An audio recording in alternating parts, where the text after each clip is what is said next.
नमस्कार, मैं हूं ओम द्विवेदी। स्वागत करता हूं आपका स्टडी IQ IAS हिंदी के इस प्लेटफॉर्म पे। और आज जो टॉपिक मैं आपके साथ डिस्कस करने वाला हूं वो है भारत में नाटो की बढ़ती दिलचस्पी के मायने।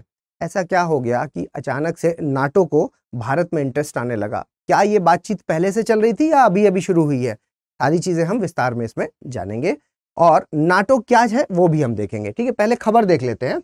तो अगर मैं आपको खबर दिखाऊं तो ये देखिए, US NATO envoy says alliance open to deepening ties with India. ठीक है, भारत में के साथ अपनी जड़ें मजबूत करने के लिए नाटो ने अपने दरवाजे पूरी तरीके से खोल दिए हैं। ठीक है, तो ये मेनली खबर है। और आगे बढ़ने से पहले मैं आपको एक इंपॉर्टेंट इन्फॉर्मेशन दे दूं जो कि हमारे लाइफ फाउंडेशन बैच 3 से संबंधित है। ऐसे विद्यार्थी जो हिंदी में यूपीएससी की तैयारी करना चाहते हैं उनके लिए हमारा 3rd बैच है जो वो लॉन्च हो चुका है 3 अप्रैल से। ठीक है, 3 अप्रैल से शुरू होने वाला है शाम के 6 बजे। अगर आप इसमें एडमिशन लेना चाहते हैं तो इसमें जल्द से जल्द एडमिशन ले लीजिए और इसमें सारी सुविधाएं आपको मिलेगी। मेंटोरशिप की सुविधा भी इसमें दी जाएगी। इसके अलावा आपकी जो कॉपी चेकिंग का इवैल्यूएशन प्रोसेस है वो भी दिया जाएगा। मतलब सारी चीजें A to Z जो भी आप सोच रहे हैं वो सारी चीजें इसमें मौजूद हैं। और सबसे कम दामों में एडमिशन इसमें तभी मिल सकता है जब आप ओम लाइव कोड का इस्तेमाल करेंगे, तो ये 18,999 में मिल जाएगा आपको। ठीक है, चलिए आगे बढ़ते हैं और खबर क्या है सबसे पहले ये जानते हैं। ठीक है, खबर है बेसिकली कि ये देखिए, जूलियन स्मिथ हैं जो नाटो में अमेरिकी राजदूत हैं, ये इन्होंने कहा है कि नाटो गठबंधन भारत के साथ संबंधों को गहरा करने के लिए खुला है। ठीक, जैसे की बात जैसे अभी हमने चर्चा भी की कि खबर मेनली क्या है कि ओपन कर दिया है नाटो ने अपनी मेंबरशिप के लिए कि भारत आकर के ज्वाइन कर सकता है।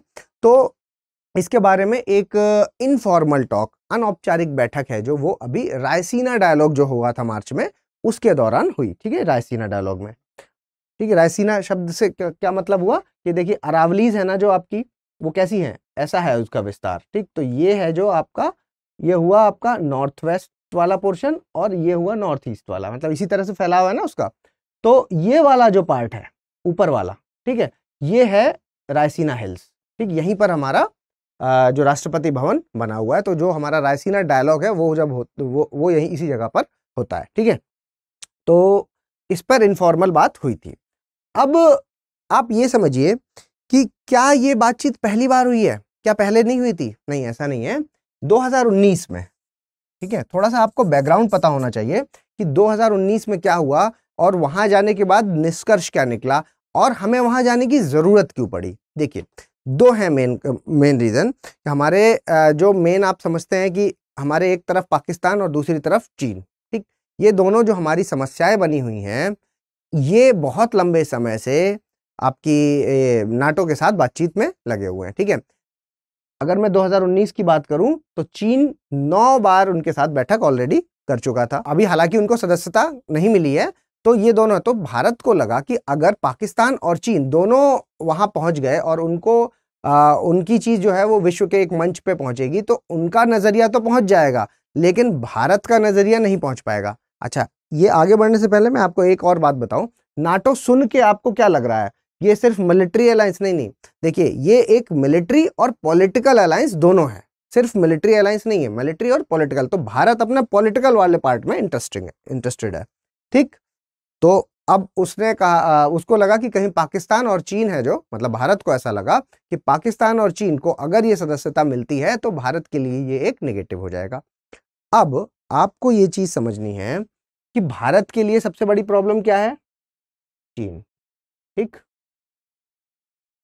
इस वजह से भारत ने वहां पर अप्लाई किया। जब 2019 में बैठक हुई तो जो निष्कर्ष निकले, ठीक है, तो 3 ऐसी समस्याएं पता चली कि जो भारत सोच रहा था नाटो को लेकर के, उस और नाटो है जो उसकी जो सोच है वो भारत को लेकर 3 पॉइंट पर अलग है। क्या है वो 3 पॉइंट, उस पर बात कर लेते हैं। देखो, अगर मैं सबसे पहली बात करूं तो हमें ऐसा लग रहा था कि विश्व के लिए जो चीन का राइज है, चीन जो बढ़ रहा है, वो एक बहुत बड़ी प्रॉब्लम है। तो नाटो के लिए भी वो एक प्रॉब्लम होगी। लेकिन नाटो के लिए जो सबसे बड़ी प्रॉब्लम है वो है रूस। ठीक है, रसिया। नाटो के लिए सबसे बड़ी समस्या आज भी रशिया को मान रहा है, जबकि हम चीन को मान रहे हैं और रशिया हमारा दोस्त है। ठीक, मेन कहानी यहीं पे टिकी हुई है पूरी। ठीक, ये मुद्दा आप पॉइंट जरूर समझ लीजिएगा कि चीन हमारे लिए प्रॉब्लम है और रशिया हमारा दोस्त है। नाटो के लिए उल्टा है कि मतलब मैं ये नहीं कह रहा कि नाटो के लिए चीन दोस्त है, लेकिन रशिया है जो वो उनकी मेन प्रॉब्लम है। चीन का जो राइस, दूसरी समस्या, ठीक, दूसरी समस्या क्या, चीन का जो राइस है वो उसको उतनी समस्या की तरह नहीं देखता है, वो उसको चैलेंज के साथ साथ एक अपॉर्चुनिटी भी देखता है, ठीक, अपॉर्चुनिटी और चैलेंज, ठीक, दोनों के तरीके से देखता है। लेकिन वो सबसे बड़ी जो समस्या मानता है वो मानता है कि ये रूस है, ठीक, एक चीज। उसके अलावा हमारी जो सोच से हमारे लिए जो अलग है, मैं वो पॉइंट बता रहा हूं बस आपको, ठीक है। जो तीसरे अगर मैं पॉइंट की बात करूं तो तीसरा पॉइंट आपको समझना है कि तालिबान वाला पार्ट, 2019 की बात कर रहा हूं, ठीक है। 2019 के हिसाब से जो तालिबान है, नाटो उसको एक पॉलिटिकल एंटिटी मानता है, ठीक, पॉलिटिकल एंटिटी मानता है, और भारत के लिए वो एक टेररिस्ट ग्रुप उस वक्त 2019 में, ठीक है। तो ये वाली जो तीन जो हमारी जो एक तालिबान भी लिख लेते हैं, ठीक। तो हमारी जो सोच है उससे नाटो यहाँ इन 3 पॉइंट्स पर अलग था। अब क्या हुआ कि भाई यहाँ तो मामला अलग जा रहा है, क्योंकि हमें तो चीन को काउंटर करना था, क्योंकि जो इंडो पैसिफिक रीजन है, हिंद प्रशांत वाला जो क्षेत्र है, वहां पर चीन अपना प्रभुत्व बढ़ा रहा है। तो हमें एक और वर्ल्ड में ये देखना था कि और कहां पर जाएं, किसी और बड़े मंच को हम ज्वाइन करें। तो हमने किसको ज्वाइन किया, क्वाड को, ठीक है, क्वाड बना। और जो क्वाड है उसमें कौन कौन है, उसमें आपका भारत है, उसमें आपका ऑस्ट्रेलिया है, उसमें आपका जापान है, ठीक है, और भारत, जापान और यूएस, ठीक है, यूएस, ठीक है। तो ये 4 देश हैं जो वो क्वाड के अंदर है, भारत, ऑस्ट्रेलिया, जापान और यूएस। तो अब हमारे पास ये क्वाड है जो कि हमारी मदद इंडो पैसिफिक वाले क्षेत्र में जो चाइना का बढ़ता हुआ प्रभुत्व है उसको काउंटर करने में हमारी मदद कर सकता है, ठीक है। अब ऐसा क्या हो गया अचानक से कि नाटो भी आ गया कि नहीं हम भी मदद करने को तैयार हैं, ठीक है। ये सारी चीजें हम इसमें अब देखेंगे कि अभी की का घटनाक्रम अब क्या है। इससे पहले हम थोड़ा नाटो के बारे में जान लेते हैं। तो नाटो को देख लीजिए कि नाटो क्या है। नाटो की फुल फॉर्म है North Atlantic Treaty Organisation. Headquarter इसका ब्रुसेल्स जो कि बेल्जियम में है, ठीक है।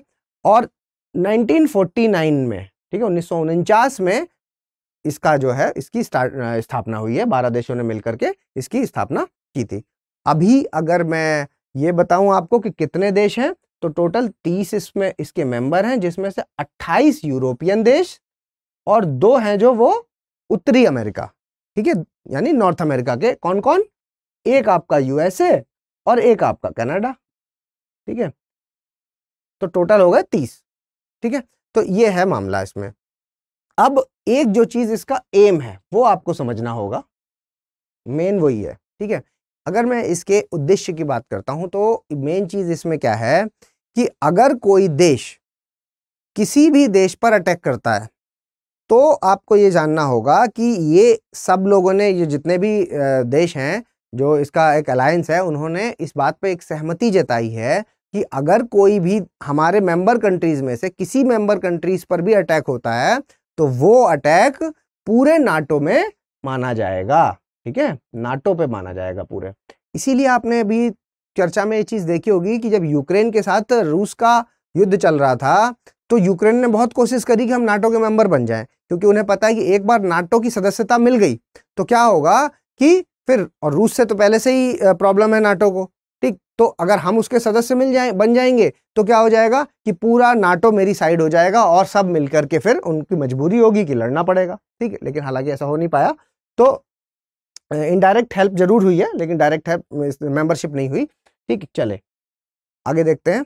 तो अभी अगर लेटेस्ट मेंबर की बात करें तो ये एक फैक्चुअल इंफॉर्मेशन याद रखिएगा, प्री में पूछा जा सकता है। 2019 में मैसिडोनिया है जो इसका वो नया सदस्य बना है, ठीक। इतनी चीज आपको पता होनी चाहिए नाटो के बारे में। अब देख लेते हैं भाई कि ऐसा क्या हुआ कि नाटो को अचानक से भारत में दिलचस्पी आ गई। तो देखिए 2-3 पॉइंट है। मेन बात वही है जो मैंने आपको रशिया और चीन वाली बताई। देखो अभी आप हाल ही में देख रहे होंगे कि रूस और जो चाइना है, ठीक है, रूस और चाइना उसके संबंध है जो वो गहरे होते जा रहे हैं, ठीक। इतने डिस्कशन के बाद इतना तो आपको समझ में आ ही गया है कि हमारा जो दुश्मन है, हमें जो प्रॉब्लम है वो किससे है, हमें है प्रॉब्लम चीन से, और नाटो को है प्रॉब्लम रूस से, ठीक है।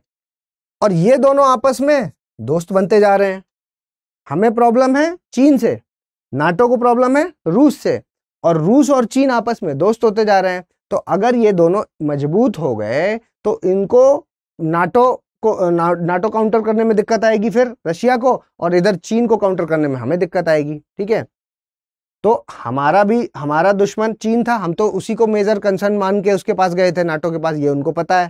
ठीक है, और यहाँ रशिया, और ये दोनों अब क्योंकि दोस्त होते जा रहे हैं तो भारत इस वक्त सबसे इंपॉर्टेंट रोल प्ले करेगा कि अगर वो भी नाटो का मेंबर बन जाए तो भारत को भी एक प्लेटफॉर्म मिल जाएगा और नाटो को भी एक प्लेटफॉर्म मिल जाएगा। ठीक है, तो यही है मेन बात इसकी। तो देखिए जो रूस को कमजोर करना चाहता है नाटो, मेन चीज ये कि हिंद प्रशांत में चीनी विस्तार को काउंटर करना, ये एक बात है ना। देखो चीन के लिए ऐसा नहीं है कि वो दोस्त मान रहा है, चीन का जो राइज है उसको नाटो दोस्त, मतलब ऐसा नहीं है कि चैलेंज नहीं मान रहा, मतलब अपॉर्चुनिटी के साथ चैलेंज भी तो मान रहा है ना। तो अब क्योंकि एक ऐसा देश वहां पर आ जाएगा, भारत है, जो अगर वो वहां पर पहुंच गया तो वो बार बार ये चीन वाला मुद्दा उठाएगा, है ना। तो यहाँ पर स्ट्रॉन्ग फॉरेन पॉलिसी वाली बात भी आ जाती है कि हमारी जो फॉरेन पॉलिसी है वो इतनी स्ट्रांग है कि जिसकी वजह से अब है जो वो नाटो को इसमें इंटरेस्ट आने लगा। हम दोनों के हित भी सिमिलर होते जा रहे हैं क्योंकि जो रशिया और चीन है, ठीक है, चाइना और रशिया है, जो इनके संबंध है जो वो गहराते जा रहे हैं। ठीक, इसके अलावा हिंद प्रशांत तक नाटो का विस्तार करना चाहता है अमेरिका। हालांकि क्वाड के तहत अमेरिका वहां मौजूद है, लेकिन अमेरिका नाटो को भी वहां पे लेके आना चाहता है। ठीक, तो ये वाली बात भी है। तो ये 3-4 पॉइंट है जो आपको ध्यान में रखने हैं कि जिसकी वजह से इंडिया में अचानक से जो आपका नाटो है उसका इंटरेस्ट डेवलप हो गया है। ठीक है, क्योंकि रशिया है जो उनकी जो मेन समस्या, उसने चाइना के साथ संबंध बनाना शुरू कर दिया है। ठीक है, चलिए आगे देखते हैं भारत के सामने चुनौतियां क्या है कि नाटो के नजदीक जाकर रूस से संबंध बिगाड़ना नहीं चाहता भारत। अब देखो मेन बात तो है कि हमारा तो हमेशा साथ रूस ने दिया है।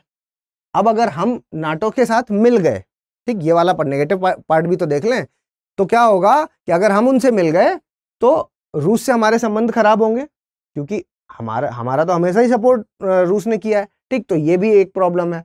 उसके अलावा दूसरी बात देखिए, चीन आक्रामकता से निपटने में नाटो हो सकता है सहायक। एक ये है कि यार सपोर्ट अगर चाहिए तो हम अब नाटो रेडी है, और हम तो गए ही थे नाटो के पास कि चीन के अगेंस्ट हमारे लिए सपोर्ट में खड़े हो जाओ।